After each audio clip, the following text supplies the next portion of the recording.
Gaza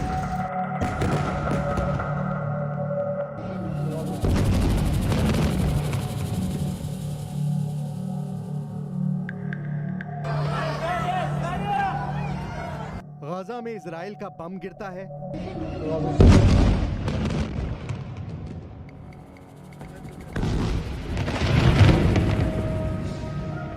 धमाका इतना खतरनाक कि पूरी बिल्डिंग ताश के पत्तों की तरह ढह जाती है। हर तरफ अफरा तफरी, कोहराम मचा है, बढ़ती मौतों का खौफ। लोग उस लोकेशन की तरफ भागते हैं जिसको इजराइल ने टारगेट बनाया। शायद कुछ लोग जिंदा बचे हों। इसके बाद निकलती हैं लाशें। 63,000 से ज्यादा लाशों को ढोने वाला गाजा और जनाजे उठाने के लिए तैयार हो जाता है। ऐसे धमाकों से रोज दहल जाता है गाजा।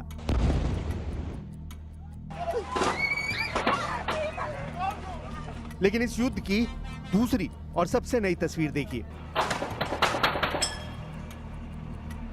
पश्चिमी यरूशलेम में होता है एक बड़ा हमला। इजरायली पुलिस ने इसे आतंकी हमला बताया है। वेस्ट बैंक के करीब एक चौराहे के पास बस स्टॉप पर अचानक गोलियां चलने लगती हैं। अफरा तफरी देखिए, हर कोई जान बचाने के लिए भागता है।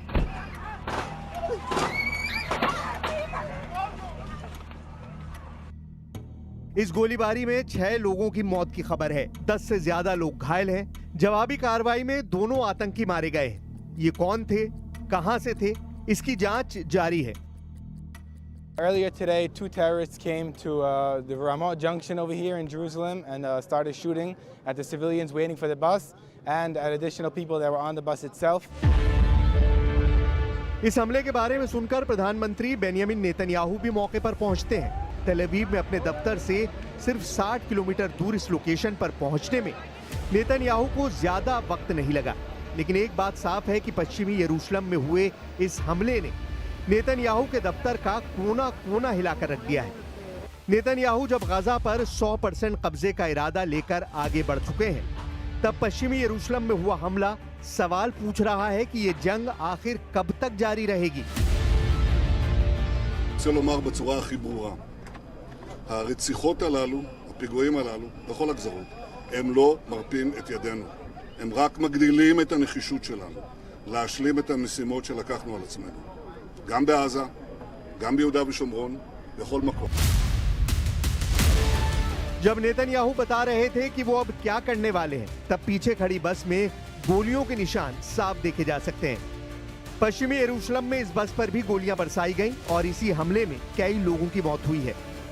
पूर्वी यरूशलेम में हुए इस अटैक के बाद अब वेस्ट बैंक में इजराइल का ऑपरेशन तेज हो सकता है। इस बात का इशारा नेतन्याहू ने भी कर दिया है। אנחנו עכשיו במרדף, בכיתור של הכפרים שמהם באו המרצחים, ואנחנו נשיג את כל מי שסייע בעדם, כל מי ששילח אותם, ואנחנו ננקוט בצעדים קשים עוד יותר.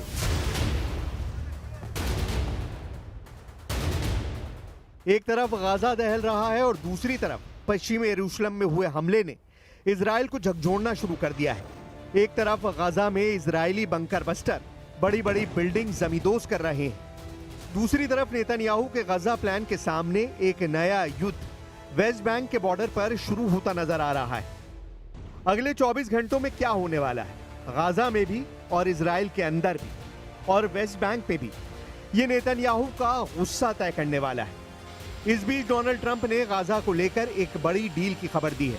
अपने एयरफोर्स 1 से उतरने के बाद मैरीलैंड एयरबेस पर ट्रंप ने क्या कहा, बहुत गौर से समझिएगा। I think we're going to have a deal on Gaza very soon. It's a hell of a problem. Again, it's a problem we want to solve for the Middle East, for Israel, for everybody. But it's a problem we're going to get done. So they have hostages. It could be a little bit less than 20 because they tend to die, right? They tend to die. Even though they're young people largely, they're dying. Young people don't die. Young people stay alive. But with this whole thing, they tend to die. But we have, let's say, 20 people and we have about 38 bodies. Bodies, meaning bodies.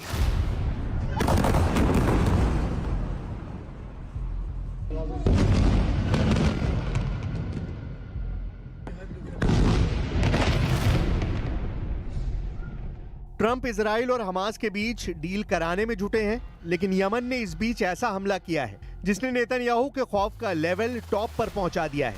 Yemen के हुती विद्रोहियों ने Israel के दूसरे सबसे बड़े हवाई अड्डे Ramon airport को ड्रोन से टारगेट किया। यह हवाई अड्डा दक्षिण इजराइल में है। यमन से करीब 1800 किलोमीटर दूर इस एयरपोर्ट को हुती विद्रोहियों ने ड्रोन से निशाना बनाया। यह ऐसी दूरी है जहां कामयाबी से हमला करके यमन ने दिखा दिया है कि उसे रोकना आसान नहीं होगा। यमन से हुए इस ड्रोन अटैक के बाद इजराइल का रेमन हवाई अड्डा कई घंटों तक बंद रखा गया। 1800 किलोमीटर दूर से ड्रोन लॉन्च होने के बाद इजराइल के लिए इसे रोकने में नाकाम होना बहुत बड़ा झटका है। इजराइल का एयर डिफेंस पूरी तरह नाकाम साबित हुआ है। न इजराइल का आयरन डोम काम आया, ना ही कोई दूसरा एयर डिफेंस सिस्टम। यमन तक फैले लाल सागर में भी मौजूद इजराइल और अमेरिकी नौसेना के जहाज यमन के ड्रोन को ट्रैक करने में नाकाम साबित हुए। बताया जा रहा है कि ड्रोन को लेकर इजराइल में कोई सायरन ही नहीं बजा।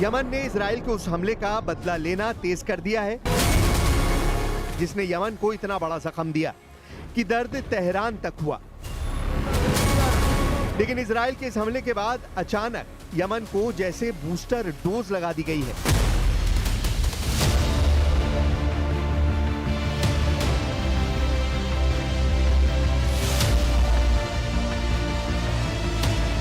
राजधानी सना में यमन ने दिखाया कि वो पूरी ताकत से इजराइल के खिलाफ खड़ा है और अब इजराइल पर 2 गुना ताकत से हमला किया जाएगा। इजराइल के हमले में अपने प्रधानमंत्री और कई मंत्रियों को गंवाने वाला यमन इस शक्ति प्रदर्शन के साथ इजराइल को ललकार रहा है।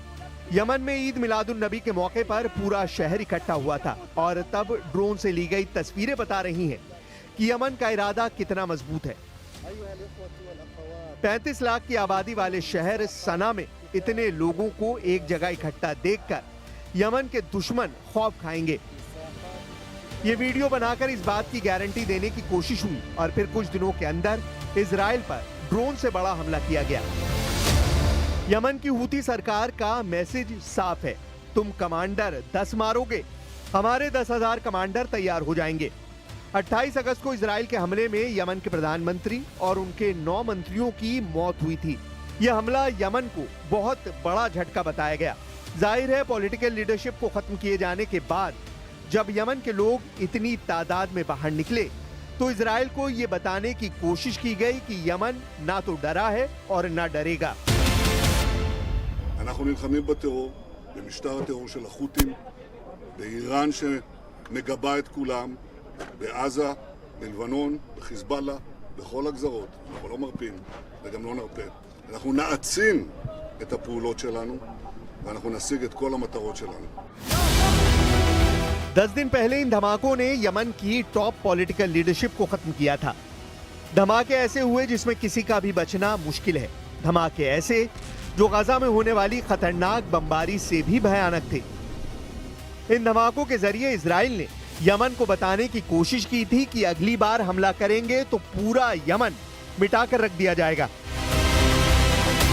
इसमें कोई शक नहीं कि इजराइल ने अपने दुश्मनों पर नजर रखने के लिए खुद को और ताकतवर बना लिया है। पूरे पश्चिम एशिया पर नजर रखने के लिए इजराइल ने जासूसी के लिए नया उपग्रह भी लॉन्च कर दिया है। इजराइल के रक्षा मंत्री इजराइल कार्ड्स का दावा है कि नए उपग्रह की मदद से अब हर दुश्मन पर पैनी नजर रखी जाएगी। Today, Israel, the defense industry, have launched the most capable surveillance satellite, demonstrating the invention, creation, creativity, capability of Israeli. All the startup nation help to achieve this mission to get space superiority of Israel. अचानक Israel के सामने 4 बड़े front active हो गए हैं। पहला front Gaza, जहां 100% कब्जा नेतन्याहू का अटल इरादा है। दूसरा फ्रंट यमन, जहां सना में इजरायली अटैक के बावजूद इजराइल पर बैलिस्टिक मिसाइल फायर की जा रही हैं। एक फ्रंट लेबनान है, जहां इजराइल चाहता है कि हिजबुल्लाह हथियार डाल दे, लेकिन हिजबुल्लाह का इरादा युद्ध का है। वो जानता है कि दक्षिण लेबनान में इजराइल का ग्राउंड ऑपरेशन फेल साबित हुआ है और नईम कासिम ने लेबनान की सरकार को अल्टीमेटम जारी कर दिया है। और सबसे बड़ा फ्रंट ईरान है। ईरान की लीडरशिप ने साफ कर दिया है कि युद्ध विराम का अब कोई मतलब नहीं रहा। इजराइल से तनाव बहुत ज्यादा बढ़ चुका है।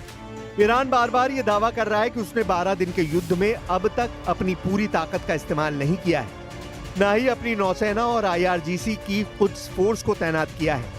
और अगर दोबारा युद्ध ईरान पर थोपा गया तो इसका नतीजा इजराइल की संपूर्ण तबाही होगी। ईरान के तेवर बता रहे हैं कि उसकी मिसाइल फिर तैयार है और ईरान पर फिर से हमला हुआ तो तेल अवीव और हाइफा बहुत बुरी तरह दहलेगा। ये वार्निंग ईरान से लगातार आ रही है। ईरान के बड़े बड़े जनरल लगातार इजराइल को वार्निंग दे रहे हैं। ईरान के सर्वोच्च नेता अली खामनेई ने कहा है कि पूरी दुनिया को इजराइल से रिश्ते तोड़ लेने चाहिए, क्योंकि गाजा में जिस तरह की बमबारी हो रही है उसे बर्दाश्त नहीं किया जा सकता।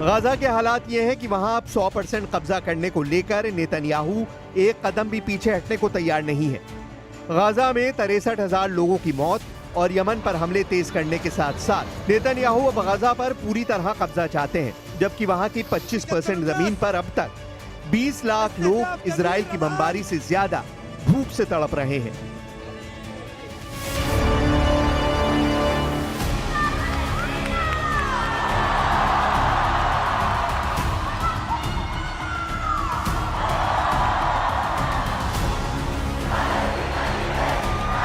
गाजा और फिलिस्तीन के समर्थन में मेक्सिको भी खड़ा हो गया है।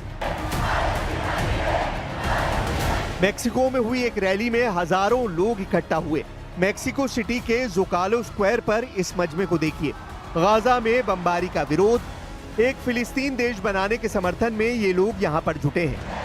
एक रिपोर्ट के मुताबिक इस प्रदर्शन में 1,80,000 लोग जुटे। स्टेज पर वो लोग बुलाए गए जो गाजा से हैं। 36 सेकंड की ये वीडियो क्लिप इस वक्त सोशल मीडिया पर वायरल है।